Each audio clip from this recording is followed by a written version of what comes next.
James ကဖောက်မြင်ရတဲ့မျက်မှန်ကိုတက်လိုက်တဲ့အချိန်မှာလုံခြုံရေးတွေစီမှာတနက်နှစ်လက်စီပါနေတာကိုတွေ့ပြီးတော်တော်လေးလန့်သွားခဲ့ပါတယ်။အနားမှာရှိတဲ့ချောမောလာပါတဲ့အမျိုးသမီးလေးမှာတောင်လက်နက်တွေအများကြီးဝတ်ထားတာကိုမြင်လိုက်ရပါတယ်။အဲ့ဒီတော့မှ James တယောက်ဒီကာစီနိုဟာတာမန်နေရာမဟုတ်ဘူးဆိုတာကိုတန်းပြီးရိပ်မိသွားပါတယ်။သူလည်းဖောက်မြင်ရတဲ့မျက်မှန်ကြီးတက်ပြီးပတ်လည်ကိုကြည့်လိုက်တော့ကာစီနိုထဲကဝန်ထမ်းတိုင်းမှာလက်နက်တွေကိုစီရှိနေတာကိုထပ်တွေ့လိုက်ရပါတယ်။ဒါပေမဲ့သူ့ရဲ့ထူးဆန်းနေတဲ့အမူအရာတွေကြောင့်ကာစီနိုမန်နေဂျာကတတိထားမိသွားပြီးသူ့စီရောက်လာပါတယ်။ James ကလည်းဟန်ဆောင်မနေတော့ပဲသူတို့ရဲ့အထက်လူကြီးနဲ့တွေ့ကျင်တယ်လို့ပြောလိုက်ပေမဲ့မန်နေဂျာကတော့ပြက်ပြက်သားသားပဲညှင်းလိုက်ပါတယ်။ဒါနဲ့ပဲ James ကလက်မလျှော့သေးပဲစပွဲထိုးစီကနေအေးတစ်ခွက်မှလိုက်ပြီးသူ့မျက်မှန်ကိုချွတ်ပြီးတော့သူ့နာမည်ကိုဒီလိုမိတ်ဆက်လိုက်ပါတယ်။ James Bond is here. Now. ဒါပေမဲ့မန်နေဂျာကသူ့စကားကိုလုံးဝမယုံတဲ့အပြင် James ကိုပညာပေးဖို့ပါလှုပ်လာပါတော့တယ်။ဒါပေမဲ့နောက်တစ်စက္ကန့်မှာတော့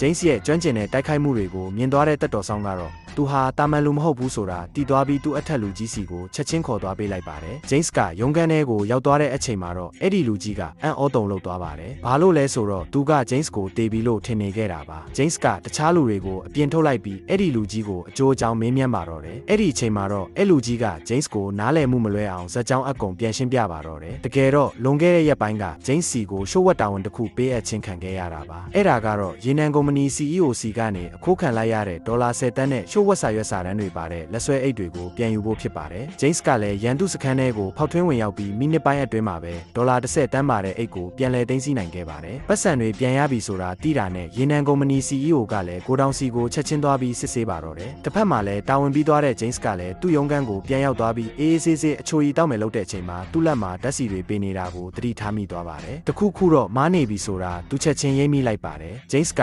CEO ကိုအိမ်မဖွင့်ရန်တားဖို့အတွက်ကိုတောင်စီကိုအမြန်ပြေးသွားပေမဲ့နောက်ကျသွားပါတယ်။